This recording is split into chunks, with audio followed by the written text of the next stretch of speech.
Hello friends.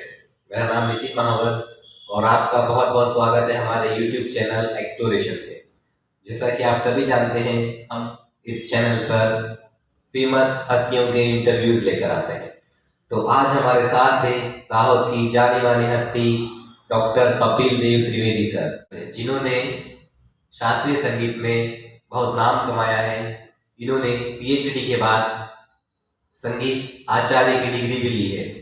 मिलते हैं Kapil sir से।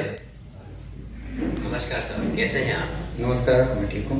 बहुत बहुत स्वागत है आपका हमारे YouTube चैनल एक्सप्लोरेशन में। धन्यवाद। आप हमें कुछ संगीत के बारे में बताइए। संगीत के बारे में तो यही कहना है कि आज की जो दुनिया है या आज का जो आलम है, उसमें अगर कोई जिंदा तिलिस्म, जिंदा जादू कोई अगर है तो वो संगीत है। बिल्कुल सात्विक विद्या है, वो साधना से ही संगीत आता है। तो ये कला तो है ही है, लेकिन साथ साथ में एक आध्यात्मिक जीवन के लिए भी बहुत अच्छी चीज़ है। यही संगीत है। अब इसके बाद संगीत में क्या क्या होता है ये मैं आगे आपको बताऊंगा। बिल्कुल बिल्कुल सर। मैं ये पूछना चाहता हूँ आपसे, संगीत की शुरुआत कैसे हुई? संगीत का जन्म कैसे हुआ? देखिए भाई, इसमें तो बहुत सारी किंवदंतियाँ हैं, बहुत सारे वार्ताएं इसमें चलती है। कोई कहता है कि शिव जी ने जब नृत्य किया तो उसमें से स्वर निकले, वो संगीत उन्होंने ब्रह्मा जी को दिया, ब्रह्मा जी ने माँ सरस्वती को दिया, तो मृत्युलोक में यानी पृथ्वी पर प्रचारार्थ ऐसी एक वार्ता भी चल रही है। एक वार्ता ये भी है कि क्रौंच नाम का एक पक्षी, उसके चोंच में 7 होल छेद हुआ करते थे और वो जब उड़ता था और अपनी चाँच घुमाता था तो उसमें से 7 स्वर निकलते थे। एक ऐसी भी वार्ता है। एक ऐसी भी वार्ता है कि मोर के स्वर में पंचम है, हाथी के स्वर में निषाद है, घोड़े के स्वर में धैवत है, बकरी के स्वर में। तो इस तरह से बहुत सारी कहानियाँ चल रही है। तो इसके बारे में कोई ऑथेंटिक चीज़ हम नहीं बता पा रहे हैं। जी सर, अलग अलग लोगों द्वारा अलग अलग धारणाएं दी गई। जी जी सर। अच्छा, जैसा कि हम सभी जानते हैं, कोई भी संगीतकार होता है, गायक कलाकार होता है, वो एक बार में एक ही चीज़ सीखते हैं। जैसे अगर हम किसी संगीतकार की बात करें तो वो एक बार में एक ही वादन यंत्र को सीखते हैं, एक या दो ज़्यादा से ज़्यादा। जैसा कि मैंने आपके बारे में सुना है, मैंने आपको देखा है, आप सभी तरह के वादन यंत्र का उपयोग करते हैं, सभी तरह के वादन यंत्र आप तो बजाते हैं। उसके बारे में कुछ बताइए। हाँ, ये बात ज़रूर है कि मैं हर एक इंस्ट्रूमेंट प्ले कर सकता हूँ, लेकिन हर एक चीज़ में मास्टरी तो लेना बड़ा मुश्किल होता है। एक ऐसा ज़माना था कि हम ग्रुप शुरू हमने किया था और सभी नए लोग ग्रुप में आया करते थे, तो इंस्ट्रूमेंट्स उनको पहले मैं बजा के सीख लेता था और बाद में उनको बजा के बताता था। तो मेरा जो वक्त था पढ़ाई और सर्विस के अलावा वो सब इसी में निकलता था। तो मैं पहले वो हस्तगत कर लेता था चीज़ को, तो उस बहाने में हर इंस्ट्रूमेंट को छू लेता हूँ। पर जब से हमारे गुरुजी शिवराम जी युवराणे ने एक बात कही थी कि पंडित रविशंकर भी इस तरह से बहुत सारे इंस्ट्रूमेंट बजा लेते थे, लेकिन जब अलाउद्दीन खान साहब के पास सीखने गए तो उन्होंने उनको सीधा मना कर दिया। कोई भी एक चीज़ पकड़ लो तो ही मैं आपको सिखाऊंगा, तो एक साधे सब सधे, सब साधे सब जाए। तो इस कहावत को गुरुजी ने हमको बताया कि आप अच्छा है सब बजा लेते हैं, लेकिन अगर आपको किसी एक चीज़ में महारत हासिल करना हो तो एक चीज़ पकड़ लो। तो मैंने फिर शास्त्रीय गायन को अपना शौक बनाया। गुरुजी ने क्या बात की सर। गुरुजी, हमारा अगला प्रश्न ये है कि संगीत में रागों का क्या महत्व है? भाई, रागों से ही तो संगीत है। दुनिया में कहीं भी चले जाओ, 7 स्वरों को एक ही 7 स्वरों को बार बार गाओगे तो कुछ होना नहीं है। तो अलग अलग स्वरों को की माला बना के राग बनाए गए हैं, बहुत सारे राग बनाए हैं और उसी पे से गाने बनते हैं, उसी पे से ट्यून्स बनती हैं। तो राग ही है जब तक राग नहीं है वहाँ तक तो कुछ संगीत को कोई महत्व ही नहीं, सिर्फ स्वर कहाँ तक गाओगे। जी गुरु जी सर बिल्कुल। मेरा अगला प्रश्न आपसे ये है कि भारत में कहाँ पर क्लासिकल संगीत को ज्यादा महत्व दिया जाता है, कहाँ पर आपको ज्यादा क्लासिकल संगीत देखने को मिलेगा? हाँ, ये प्रश्न बड़ा विकट है वैसे, पर जहाँ तक हमने देखा है कि महाराष्ट्र में उत्तर भारतीय संगीत की जहाँ तक बात है, महाराष्ट्र में संगीत का प्रचलन बहुत ज़्यादा है। तो आप काफ़ी आर्टिस्ट आपको महाराष्ट्र से मिल जाएंगे। इसके बाद बंगाल में तो ये कहा जाता है कि अगर आपके घर में कोई कला नहीं है, खास करके लड़की को अगर कोई कला नहीं आती है तो उससे कोई ब्याह नहीं करेगा। तो वहाँ बंगाल में भी संगीत काफ़ी प्रचलित हुआ है। और ये उत्तर भारतीय संगीत की बात है। और दक्षिण का संगीत तो आप कर्नाटक संगीत पूरा दक्षिण में सब जगह है ये। तो संगीत तो सब जगह है। हाँ, थोड़ा गुजरात में कम होगा। गुजरात का जो फोक है गुजरात के अलावा कोई नहीं गा सकता। पंजाब का फोक है पंजाब के अलावा, राजस्थान का। तो वैसे तो संगीत सभी जगह है, लेकिन हाँ, प्रचलन की जहाँ तक बात है तो महाराष्ट्र में और बंगाल में काफ़ी संगीत प्रचलित हुआ है, या उन्होंने संजो के रखा है उसको। जी सर, ये कह सकते हैं। जी गुरु जी, रियाज करने का सबसे अच्छा तरीका कौन सा है, क्या है? रियाज का तरीका तो बहुत सारे तरीके हैं और बड़ा कठिन होता है। जब तक आपका सा, क्योंकि मेन स्वर है संगीत में सा, षड्ज, वो जब तक सध नहीं जाता है वहाँ तक आप अच्छा गा नहीं सकते हैं। और हमारे बुजुर्ग या हमारे मुनिजन ये बता के गए हैं कि ब्रह्म मुहूर्त में उठ के सुबह खर्ज का सा का रियाज अगर आप करोगे तो आपके स्वर मजबूत होंगे, और जितना आप खरज में गाओगे उतना आप ऊपर गा सकते हो। तो जो स्वर की डिग्रियाँ हैं वो परफेक्ट लगेगी जब आप ब्रह्म मुहूर्त में उठ के अपना रियाज करोगे। तो सबसे बड़ा तरीका ये है कि पहले तो खरज को साधा जाए, जो मंद्र सप्तक जिसको बोलते हैं, बेस वाली आवाज़, उसको सबसे पहले तैयार करना है। तो पहले तो सा को स्थिर करना है। और सा अगर आपका, और वो भी जब नाभि से निकलने लगता है तब समझो कि वो सच्चा स्वर निकला है, फिर आगे बढ़ना है। जी सर बिल्कुल। जैसा कि मैंने सुना है कि कोई संगीत को सीख के खत्म नहीं कर सकता है, कभी उसका सीखना खत्म नहीं होगा। आप इस बारे में क्या कहना चाहेंगे? बिल्कुल सही बात है। पूरी ज़िंदगी हम तो शिष्य ही रहे हैं, स्टूडेंट ही रहे हैं, और अभी भी सीख रहे हैं, अभी भी सीख रहे हैं। वैसे देखने जाओ तो मेरा 45 साल का करियर है संगीत का, लेकिन मैं आज भी सीख रहा हूँ। मैं ये नहीं कह सकता कि मैं परिपूर्ण हो गया। संगीत में कोई कभी पूर्ण हो ही नहीं पाता है। और जहाँ तक सीखने की बात है, पूरी ज़िंदगी सीखना ही सीखना है। कोई परिपूर्ण हो नहीं पाया है इसमें आज तक। कोई भी जो सच्चा कलाकार होगा, जिसने संगीत को गहराई से जाना है, वो कभी ये नहीं बोलेगा। और हर प्रोग्राम में, हर परफॉर्मेंस में हमारी परीक्षा होती है। जी सर बिल्कुल बिल्कुल सही कहा आपने। बताया कि आपने 45 सालों से आप संगीत से जुड़े हैं। हमने ये भी सुना है कि आप शुरू से ही प्रोग्राम्स किया करते थे, कार्यक्रम किया करते थे, अपने फंक्शंस किया करते थे। तो आपका क्लासिकल संगीत में जाने का क्या उद्देश्य रहा? वैसे तो विरासत में संगीत मिला। हमारे पिताजी इस पंथक के बहुत अच्छे क्लासिकल गायक थे।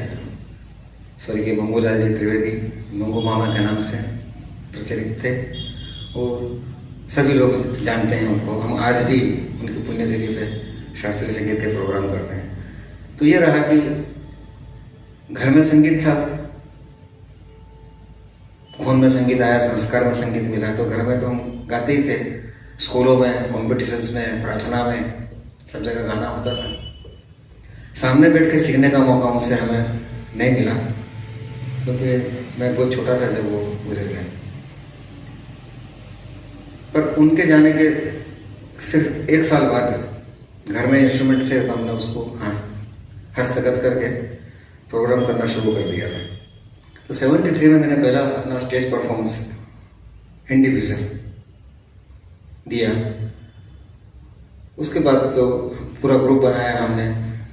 तो ऑर्केस्ट्रा के प्रोग्राम ज़्यादा करते थे, फिल्मी गीतों के। कुछ साथी मिले अच्छे, जिन्होंने गाइडेंस भी दिया। और समझो कि पूरे एरिया में एक ही मात्र ऑर्केस्ट्रा था हमारा, सरगम ऑर्केस्ट्रा, जो आज भी हम चला रहे हैं। तो फिल्मी गानों का प्रोग्राम करते करते मुझे ऐसा एहसास हुआ कि ये सब आखिर किसी न किसी चीज़ की नकल है। हमें अपना कुछ करना हो तो शास्त्रीय संगीत सीखना पड़ेगा। और फिर मैं गुरु की तलाश में निकल पड़ा। तो काफ़ी गुरुजन मिले हैं, काफ़ी परीक्षाएं उन्होंने हमारे ली हैं। आजकल के बच्चों को ये बताना चाहूँगा कि आपको बिल्कुल आसानी से संगीत मिल रहा है। मुझे मेरे पहले गुरुजी ने 3 साल तक भटकाया, ऐसा नहीं बोल सकता हूँ, लेकिन 3 साल तक उन्होंने मेरी परीक्षा ली, क्योंकि वो बाद में खुद ही बोलते थे कि कपिल भाई को मैंने बहुत ही तड़पाया है और बहुत मुसीबत दी है, तब उनका संगीत निखरा है। बाद में ये बात करते करते वो रो देते थे। तो वो हमारे गुरुजी शिवराम जी हिवराड़े, 76 से मैं उनके पीछे पड़ा था, तब 79 में उन्होंने मुझे सिखाना शुरू किया। हालांकि मैं आपको बता रहा हूँ कि मैं परफॉर्मेंस स्टेज पे 3 घंटे का करता था, उतना प्रोग्राम्स करता था, फिर भी उन्होंने बोला कि मैं तो सारेगामा पधानिसा से आपको शुरुआत से सिखाऊंगा। हमने बोला ठीक है।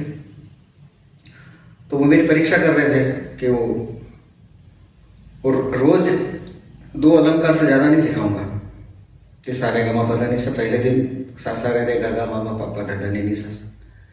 फिर दूसरी बार गए, वीक में 2 बार जाते थे, दूसरी बार गए तो सारे गा रे गा मा, 2 से ज़्यादा नहीं। मुझे मालूम था कि ये सब मुझे आता है, पर वो इस तरह से मेरी परीक्षा लेते थे कि कितना पैसेंस इनमें है सीखने का। बाद में तो उनका दिल लग गया मेरे साथ में, तो 1:30 बजे तक रात को मेरे को सिखाते थे और काफ़ी कुछ मिला। पर यह है कि एक उन्होंने वो भी शर्त रखी थी। मैं इसलिए बताना चाहूँगा कि आजकल जो बच्चे संगीत कर रहे हैं, वो उनको हमारे गुरुजी ने हम दिया है हमें कि और उसको आसानी से लोगों को दो, राई का पहाड़ मत बनाओ। तो जितना सिंपल हो सके उतना बना के हमको उन्होंने सिखाया और सिखाने के लिए कहा। पर उन्होंने मुझे ये कहा था कि मैं 5:30 बजे नौकरी से आता हूँ, रेलवे में सर्विस करते थे, मैं 5:30 बजे सीखना शुरू करता हूँ तो बच्चे सब आते हैं। इसके बाद जो पुराने लोग हैं जो पहले से सीख रहे हैं, तो आपका नंबर रात को 10 बजे बाद लगेगा। तो ये ठंडी की सीज़न में रात को 10 बजे में लोग घर में सोने की तैयारी करते थे और मैं घर से साइकिल लेके बरेली में सीखने के लिए जाता था। वो मैंने हाँ कर दिया तो फिर वो बोलने लगे कि अगर आप आए हैं और अगर कोई मेरा पुराना शिष्य आ जाए तो पहले मैं उसको सिखाऊंगा, बाद में आपको सिखाऊंगा। मतलब वो भी मंजूर है। बोले ये तो सब जगह हाँ ही बोल रहे हैं। एक शर्त रखी और कि मैं 5:30 बजे से बैठता हूँ, तो आप जब आएंगे तो मेरा खाने का टाइम हो जाएगा, तो आप बैठे बैठे रियाज करना, मैं खाना खा के फिर आऊँगा। तो मैंने हर चीज़ को हाँ बोला, तब उन्होंने सिखाना शुरू किया। तो ये नहीं है कि मेरे को टालना चाहते थे। मुश्किल से ली हुई चीज़ की आपको कदर होगी, वो चीज़ मेरे को सिखाना चाहते थे मेरे गुरुजी। उसके बाद डॉक्टर जगदीश चंद्र शुक्ला, उन्होंने अपने ज़माने में PhD गोल्ड मेडलिस्ट थे और बहुत ही गहरा गायन था उनका, बहुत ही गहरा संगीत जानते थे वो। श्रुतियों की उनको समझदारी थी, पर स्वभाव के बिल्कुल परशुराम जैसे थे। दुर्गा जिसको बोलते दुर्वासा मुनि, कब गर्म हो जाए कुछ बोल नहीं सकते। तो उनसे मैं सीखने गया तो उन्होंने भी काफ़ी परीक्षाएं ली। बहुत लंबी बातें हैं, पर जब उनको लगा कि यह कुछ कर सकता है तब उन्होंने दिया है संगीत। और सबसे बड़ी बात है कि किसी गुरु ने मुझसे कभी पैसा नहीं मांगा। बस उनका ये था कि रियाज करके मैं उनको रिटर्न करूँ उनका जो सिखाया हुआ है, वो मैंने किया। इसके बाद बहुत सालों के बाद मुझे अभी जो गुरुजी मिले हैं, सूरत में भी स्थित हैं, पंडित ओमकारनाथ ठाकुर के घराने से हैं। उनके पिताजी ओमकारनाथ ठाकुर जी के पट्ट शिष्य हुआ करते थे, उनके लड़के पंडित ऋषि कुमार जी शास्त्री।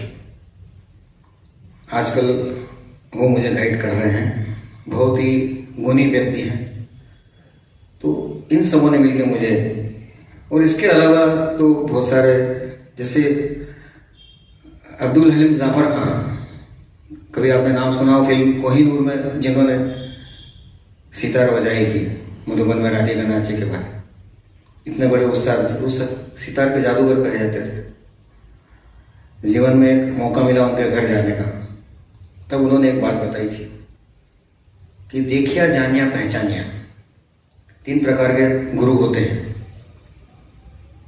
फिर उन्होंने विस्तार से समझाया कि किसी को देख के अगर आप कुछ कर रहे हो, सीख रहे हो, आपसे मिले भी नहीं है, खाली उनको देखा है आपने कुछ करते हुए, और आपको अंदर से ऐसा होगा कि मुझे ये करना है, और अगर आप कर रहे हैं तो वो आपके गुरु हैं। जानिया यानी जिसको आप सिर्फ जानते हैं, जिनके बारे में आपने पढ़ा है, उनको कभी मिले नहीं हो, लेकिन उनकी बातें, सुनी हुई बातें या उनकी लिखी हुई बातें अगर पढ़ के अगर आप कुछ करते हैं और आपको गाइडेंस मिलता है, तो वो भी आपके गुरु हैं। और पहचानिया, देखिया, जानिया, पहचानिया, जिनको आप पहचानते हैं, जो आपके सामने बैठ के आपको सिखा रहे हैं, वो तो आपके गुरु नहीं है। तो मेरे जीवन में बहुत से गुरु मुझे मिले हैं, और हर कोई कुछ ना कुछ सिखा के गया है। आज भी अगर कोई सामने अच्छा संगीतकार मिलता है, तो मैं अपना खाली बर्तन लेके उनके सामने जाता हूँ और कुछ ना कुछ लेके आता हूँ। गुरुओं की जब तो बात है, 96 में मुझे एक ऐसे गुरु जी मिले, उम्र में मेरे से 12 साल छोटे जरूर थे, लेकिन पंडित जितेंद्र अभिषेक जी के शिष्य थे। और समझो कि मेरी खुशकिस्मती कि वो 3 साल के लिए दोहद रहे हो। तो मेरा तो पहले से ये रहा कि कोई भी अगर मिलता है तो उससे कुछ ना कुछ सीखना, पकड़ना जरूर है। मैं उनसे मिला वाया मीडिया, घरानेदार संगीत सीखा हुआ था, 12-12 घंटे रियाज करके उन्होंने।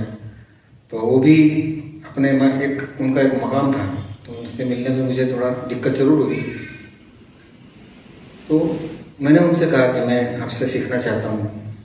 बोला, आपने मास्टर डिग्री तो करी हुई है, और क्या सीखना है? बोला, मुझे घरानेदार चीज़ें सीखनी है आपसे। बोले, ठीक है, समय आएगा तो मैं बताऊँगा। तो सुनने वाली बात है कि हमारी मुलाकात जनवरी में हुई थी। उसके बाद हम बीच में बहुत बार मिले, लेकिन जब नवंबर का महीना खत्म होने आया और दिसंबर की ठंडी शुरू हुई,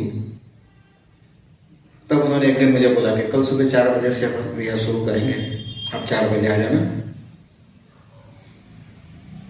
4 बजे के पहले भी दरवाजा नहीं खुलेगा और 4 के बाद 4-5 को भी नहीं खुलेगा। तो मैं 3:30 बजे साइकिल लेकर, उस जमाने में परेल में, सी साइड में, और सी साइड की ठंडी तो आपको मालूम ही होगी, तो वहाँ जाता था और दरवाजे पे खड़े रहते थे हम। 4 बजे नॉक करते थे और दरवाज़ा खोलते थे। तो 7 बजे तक रियाज चलता था, वहीं से सीधा मैं सर्विस चले जाता था। शाम को भी उनको मिल के आता था। तो उन्होंने भी इस तरह की परीक्षा की। जब ठंडी आई दिसंबर की, तब उन्होंने बोला कि 4 बजे आपको हाजिर होना है। तो 3:30 बजे हम साइकिल लेके उस जमाने में जाते थे। तो ये हर गुरु परीक्षा करता है। मैं उनमें से अलग निकल गया हूँ। मैंने कभी कोई शिष्य की परीक्षा नहीं की। मैं तो जो भी आता है उसे पकड़ लेता हूँ और उसको सिखाना शुरू कर देता हूँ, क्योंकि कब किसमें क्या निकल जाए कुछ बोल नहीं सकते हैं। मैंने कभी किसी को मना नहीं बोला। तो ये भी सफ़र रहा हमारा। फिर तो 3 साल तक हमने काफ़ी उनसे सीखा। जी सर, जैसा कि आपने बताया, जो जिन गुरु जी के बारे में आप अभी बता रहे थे वो आपसे 12 साल छोटे थे, तो मुझे नहीं लगता कि इसमें उम्र का कुछ फर्क पड़ता है, एज का कुछ फर्क पड़ता है। बिल्कुल, जो छोटा है वो भी आपका गुरु बन सकता है। बिल्कुल बिल्कुल बिल्कुल सर। अच्छा, मैं जानना चाहता हूँ कि आपके जीवन में संगीत का क्या महत्व है? संगीत ही मेरा जीवन है। अगर मेरे जीवन में से संगीत माइनस करो तो मैं कुछ भी नहीं हूँ। एक आम आदमी नौकरी करके घर के बच्चों को पालता है और अपना जीवन व्यतीत करता है, वैसा मैंने नहीं किया। मेरे जीवन के गोल थे ज़्यादा, वो अभी भी मैं हासिल करते जा रहा हूँ। तो एक मेरा लक्ष्य यही है जीवन में, संगीत। और मैं अपने आप को बहुत खुश नसीब समझता हूँ कि मुझे ऊपर वाले ने इतना संगीत दिया है। मैं बहुत बड़ा संगीतकार तो नहीं हूँ, लेकिन अच्छा संगीत सुन के उसको एंजॉय कर सकता हूँ। इतनी ऊपर वाले ने मुझे जो सीख दी है, मैं तो उसका बहुत आभारी हूँ कि मैं संगीत समझ सकता हूँ। गाना बजाना बड़ा नाम करना वो बात की बात है, संगीत अच्छे से समझ सकता हूँ। सर, जैसा कि आपने बताया कि आपने बहुत स्ट्रगल किया है इस मुकाम तक पहुंचने के लिए, बट आजकल हम देखते हैं कि जो नई जनरेशन है, जो नए स्टूडेंट्स हैं, जो बिगनर्स हैं, जो म्यूज़िक सीखना चाह रहे हैं, वो जल्दी सीख के जल्दी नाम कमाना चाहते हैं, जल्दी शोहरत पाना चाहते हैं। तो आप इस बारे में क्या कहेंगे? मैं इस बारे में बहुत क्लियर हूँ। अगर आपको पैसा ही कमाना है तो आप संगीत के अलावा कोई दूसरी लाइन पकड़ लीजिए, क्योंकि संगीत पहली बात तो पैसा कमाने के लिए है ही नहीं, वो आराधना है, साधना है। हाँ, अगर आप कुदरती बख्शिश है और अगर कहीं प्रोग्राम करते हो पैसा मिल जाता है तो वो कोई मायना नहीं रखता है। तो और बिना सीखे अगर आप ये चाहो कि 2 साल में 3 साल में पैसा कमाने लग जाऊँ, तो वो संगीत आप कर भी नहीं पाओगे। मैंने जैसे पहले बताया कि बहुत गहरा सागर है ये, हम आज भी सीख रहे हैं। तो मेरा तो ये सजेशन है कि आपको अगर वास्तव में संगीत करना है तो पहले आप दूसरा कोई जॉब या कमाने का जरिया ढूंढ लीजिए। तो संगीत से पैसा कमाने वाला जो है, हाँ, एक बार अगर आपने मुकाम हासिल कर लिया, रियाज करोगे तो राज करोगे, पैसा अपने आप आपके पीछे आएगा। लेकिन टारगेट ये रहेगा कि मैं संगीत करके पैसे कमाऊं, तो वो आपका टारगेट भी ठीक नहीं है। इस तरह से संगीत कभी हो नहीं पाता है। मेरे पास ऐसे नवरात्रि जब आती है या इस तरह के, तो बहुत सारे सीखने वाले आ जाते हैं 1-1.5 महीने पहले, हमको ढोलक सिखा दीजिए, हमको हारमोनियम सिखा दीजिए। तो ये कोई 1-2 दिन की या 1-2 साल की चीज़ नहीं है। तो पैसा कमाने वाला जो जरिया है संगीत, वो बहुत भात का स्टेज है। आप एक मकाम हासिल कर लीजिए, पर पैसा अपने आप पीछे आएगा। जी सर, जैसा कि आपने कहा संगीत एक साधना है, आराधना है। मैं आपसे ये भी पूछना चाहूँगा कि हमने देखा अभी कोविड-19 की कुछ सिचुएशन में कुछ संगीतकार थे, सिंगर्स थे, उनका जो आर्थिक स्थिति थी वो बहुत खराब हो गई। तो उसके बारे में आप क्या कहेंगे? अगर हमें अपनी आर्थिक स्थिति ठीक रखना है, जैसे अगर हम उन संगीतकारों की बात करें, तो उनके बारे में आप क्या कहना चाहेंगे?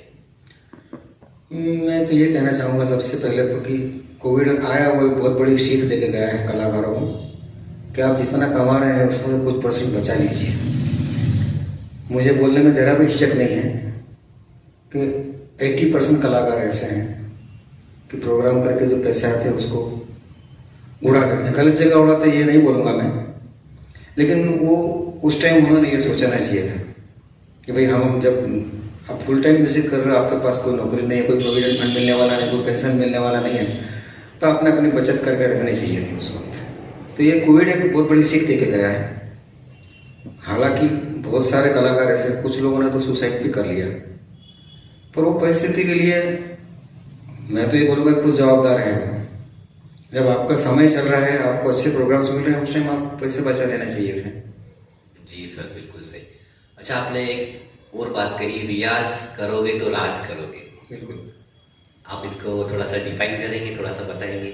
नहीं, अगर आप रियाज करोगे तो एक मकाम, आपका एक स्थान, प्लेटफॉर्म बनेगा, दुनिया आपके पास आएगी सीखने के लिए, आपका नाम होगा।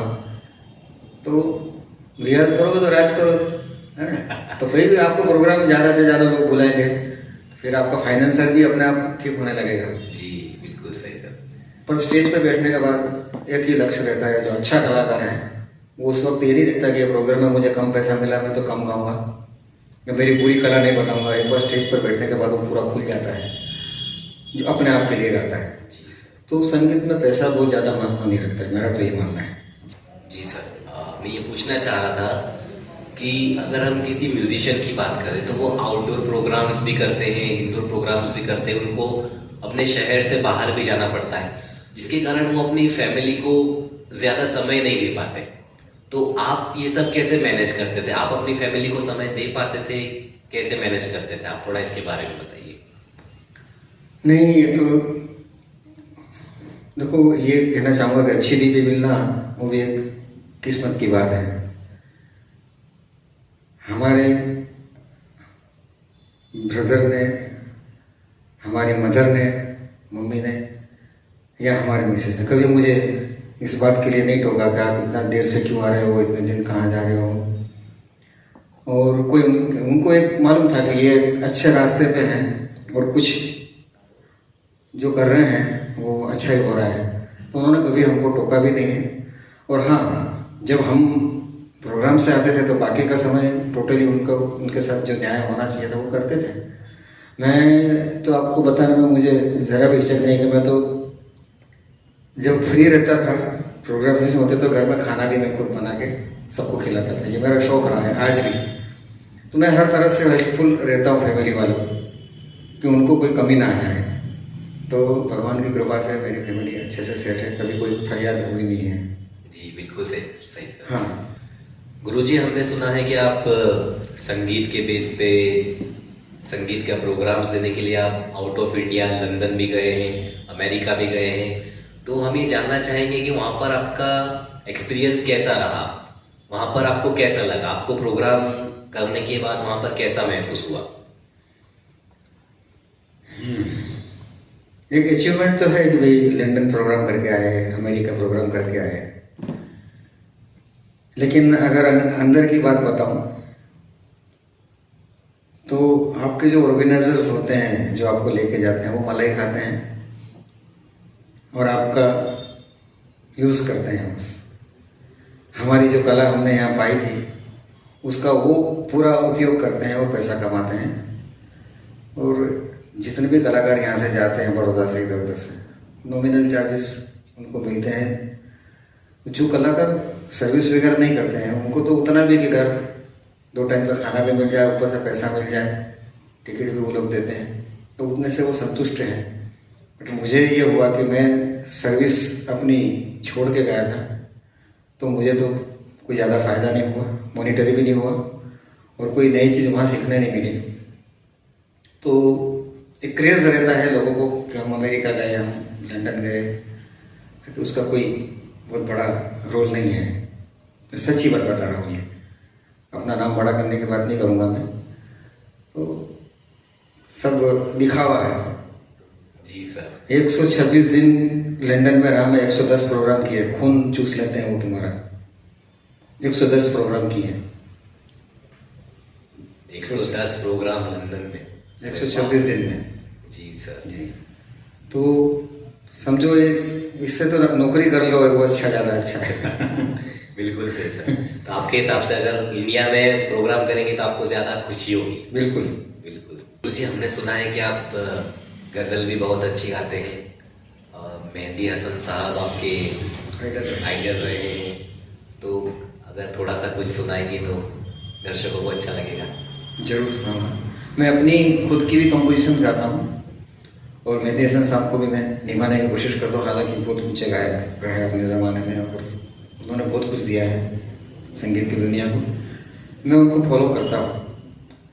पर मेरा एक उसूल रहा है, मैं किसी की आवाज़ की कभी नकल नहीं करता हूँ। मैं जो भी गाता हूँ, अगर मैं मुकेश जी के गाने गाता हूँ तो भी मेरी आवाज़ में गाता हूँ, रफी साहब का गाना भी मेरी आवाज़ में गाऊँगा, मेहंदी हसन की गज़लें में अगर गाता हूँ तो आवाज़ मेरी रहेगी, स्टाइल आपको मेहंदी हसन की ज़रूर मिलेगी। तो मैं अपनी आवाज़ में गाता हूँ और मैं सबको यही बोलता हूँ, गाने वाले जितना गाना चाहते हैं कि आप अपना गाना बनाइए, किसी की नकल कहाँ तक करोगे? क्योंकि कुदरत ने हर एक का गला अलग अलग बनाया है, हर एक के गले की जो रचना है वो अलग है। तो मैं फलाने जैसा गाने जाऊँगा तो वो एक मिमिक्री हो जाएगी।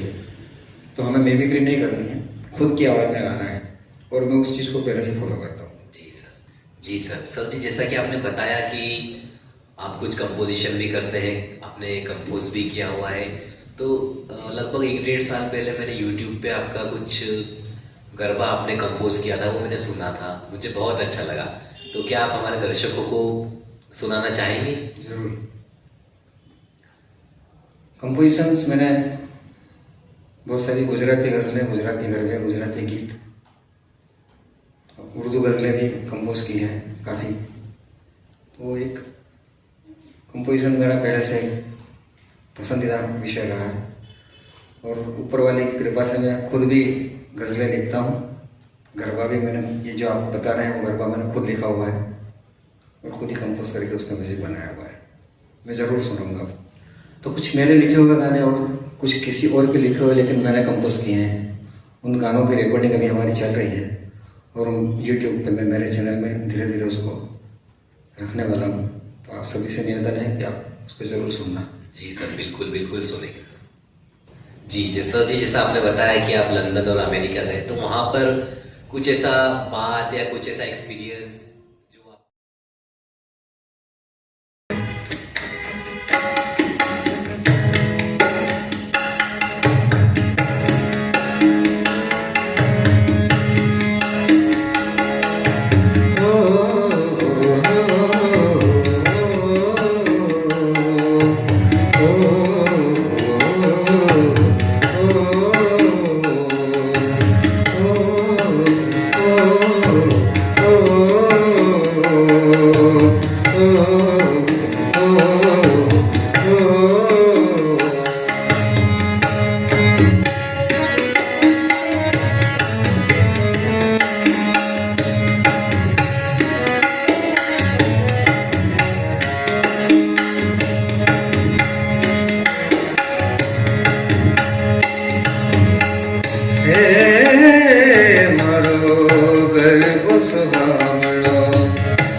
नवरात्रि तारलिया बात शो, नवरात्रि तारलिया बात शो, घर में घूमती गोरी गीत तर गाए जो।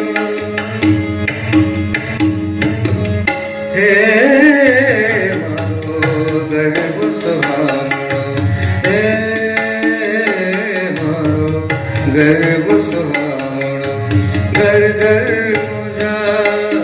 तोरणिया द्वार, संग संग दिवडानी झगमगती हार, घर घर मोजार तोरणिया द्वार, संग संग दिवडानी झगमगती हार। हे मारो गर्भ सुहावनो, हे मारो गर्भ सुहावनो।